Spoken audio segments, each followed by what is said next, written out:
Seka971 is our channel as usual. Thank you for joining this channel, and if you happen to be an existing subscriber, long-time subscriber, thank you very much for sticking around. Thank you so much for your comments. Thanks for sharing, and I hope by doing more sharing of whatever we are sharing here, we are going to impact our society, we are going to change lives, we are going to empower more people sharing some of these ideas. As I promised you that in the upcoming uploads, I'm now talking about chicken, now talking about chicken farming, and we are giving trying to give as much information as possible, farming tips on chicken farming. So if you have tried to take a look at our previous videos, you are going to see that we have actually shared a lot, and we are continuing to share. Now the purpose of this video is to give you a few tips of how best you can arrange, you can keep your old chicks in the brooding phase, because the brooder and the brooder is the most tricky stage if it comes to chicken farming. So in case you are facing a difficulty in the way you can raise your day-old chicks, now just stick around, have a pen and some paper, and start to do the sharing here. Now for the brooding phase, in case you want to have properly groomed chicks, if you want to get out of the brooder with a good number of chicks with a reduced mortality, then you have to consider a few things. And now this one, starting in the first place, be mindful of where you are picking or you are buying the chicks from. In the Ugandan setting, if you are talking about Uganda in particular, you will find that there are many outlets selling the old chicks, be it broilers, laying birds, very many. Now, not everybody who is selling these day old chicks is a breeder. Some of them are middlemen. So, and they are not seasoned businessmen. So they can sell birds today, and in a few months they can close business and they go into something else. So I urge you to always, if you want to get good quality chicks, the old chicks, make sure that you buy these chicks from branded breeders, branded shops. For example, there are companies selling chicks, selling feeds. There are companies selling chicks, selling feeds, selling brags. Like there are those known companies that have been tested by time. For example, in Uganda, there is Yuga Chick. If you buy your chicks from Yuga Chick, just know that at least you are taking something, you are taking quality chicks, because these are people who have been in business for some good time, and they are always mindful about their brand name. Talk about Beansika Poultry, and many others. There are some companies that have been on the market for some good time. Kenchick, those guys at least they have a name to protect. But if you will go to different people selling chicks here and there, you stand chances of getting maybe second generation chicks, and then they will be sold to you at a price which is almost the same as first generation chicks. That is the problem. Some companies also, they mix, they are selling chicks of different from birds of different laying birds. For example, if you're having breeding birds, the ones we call breeders, these are birds you are keeping specifically to give you eggs to hatch. Now,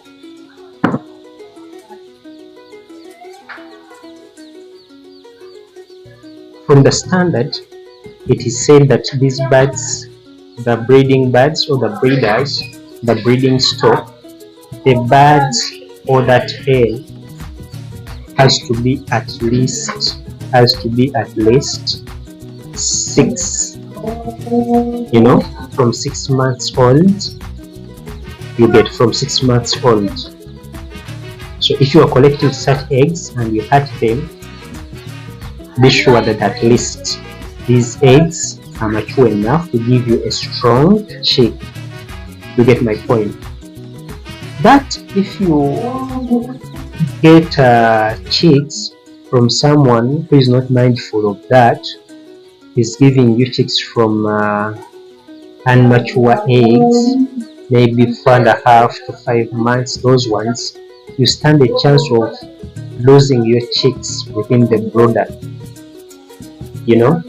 There are some farms also that are not mindful about inbreeding,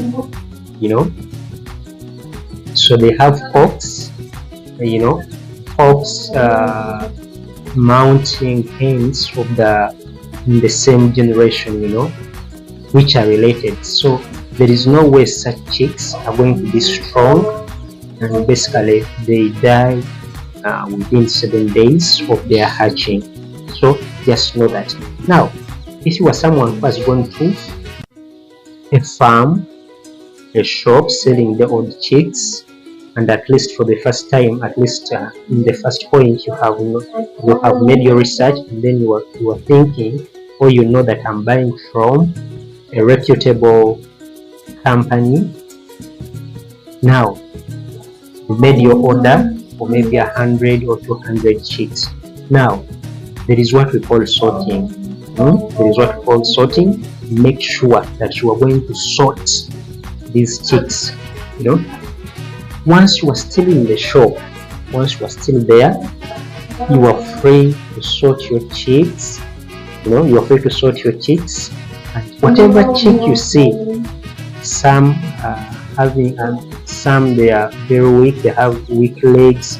Others you find them shivering. Others you find them walking very terribly. They don't have any energy in their bodies. Others are too small. So if you try to sort your chicks and you find out that there are some chicks which are not pleasing you, like they are not looking good, you have a choice of sorting them out, and you ask the seller, someone who is selling to you these chicks, to change for you because you are still in the shop. So you have a choice of picking those, of telling them to replace for you those birds. So sorting is very, very important. The next thing, it is very important to preheat. It's very important to preheat your brooder, your brooding space. Heat. I think if you have already, if you know the setup, the brooder setup, have to make sure that you make it in a round or in a circular circular shape, such that these birds, they don't get any chance of coming together at any particular time, and they sit on each other, they step on each other, and they suffocate. So avoid that. There is a tendency of some people have organizing brooders, and then they make them into corners of some rooms. If you make a brooder in such a way that there is a corner, if these birds, they get something frightening them, they are going to run and hide in one corner, and in the end they are going to suffocate. They are going to sit on each other. So avoid that. The brooder has to be in a circular shape. Then make sure that also underneath on the floor of your brooder, you are having enough insulators, as in you put enough sawdust. Put sawdust which is clean and disinfected. You can put sawdust on the floor, and on top of that you cover it with what we call the brooding paper. Brooding paper is also going to give an extra, is purposely to keep the birds warm, because these day old chicks, they don't have a mother, they don't have a hen, they don't have a mother to warm them. So the brooding paper, first of all, it gives them some extra warmth. The next thing, the brooder paper, it is on the brooder paper where you are going to sprinkle some feed, like the pellets and the chicken duck, chick mash. We are going to sprinkle it on that brooder paper. You get. So if you have a brooder paper, it is going to be very safe for these chicks. Eat from it. Remember, on day one, they cannot differentiate what is food and what is litter. If you don't put pepper on top of that sawdust, there are chances that these birds are going to be taken, they are going to be eating this sawdust, and in the end they're going to get constipation, they're going to die. So you have to use brooder paper to make them safe. Now you have to, as I told you, you have to heat the brooding space and put enough light, because we expect these birds within the first 30 days to be feeding day and night. That one can help them gain the desired weight as quickly as possible, and you have to make sure that you put enough warmth. So if you are using a brooding pot or anything else, make sure that the temperatures are not, they are just optimal, like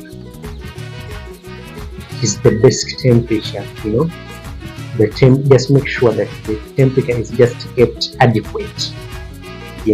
Don't overheat the brooder, because once you overheat the brooder, the birds are going to get dehydrated, and in so doing also they are going to face issues like constipation. I think you have seen constipated birds, they have blocked vents, so make sure that you don't overheat the brooder. Just keep the temperature between not exceeding 40 degrees, not exceeding 40 degrees, 40 to 42 degrees. And also that the brooder has to be having enough aeration, because when we talk of heating the brooder, you give the heat to these birds, it doesn't mean that the brooding room should not have any air exchange. You should have some breathing space. If you have a window, the window should be open during day, and maybe you can try to close it at night when it is maybe the temperatures fall down. So that one is very, very important. You have to make sure that the birds are feeding. Sprinkle some feed on the brooding paper, and make sure that also you have some feeding pans. Make sure that also you have some feeding pans for these birds to eat properly, to access properly the food. Don't use these big feeding troughs, and don't use them, because these are small birds. They don't have that energy to be jumping in the stretch their necks to be feeding on the feed. So preheating, avoid optimal heat in the room. Make sure the birds they have adequate water. The temperature should not exceed the optimum temperature, which is about 42 degrees. Put enough feed in the room, and always be checking on these birds. Always be checking on these birds to see what is their performance. How do they feed? Do they take the water? Do they eat? Yes, that is very, very important. And make sure that also you get an immunization or a vaccination schedule from a shop where you get these birds. Make sure that you don't skip any phase of vaccination. I think I've tried to share a few tips on how we can brood properly, that is brooding at 1. And in the next episode, I will give you more tips on brooding. Let me hope that the video was educative. You picked a few things here and there. Keep tuned on the channel. Yes, if you have any questions, don't hesitate to put the questions in the comment section. Like, subscribe, and please share the videos so that more and more people can benefit from them. I sign out for now. See you in the next upload. Bye.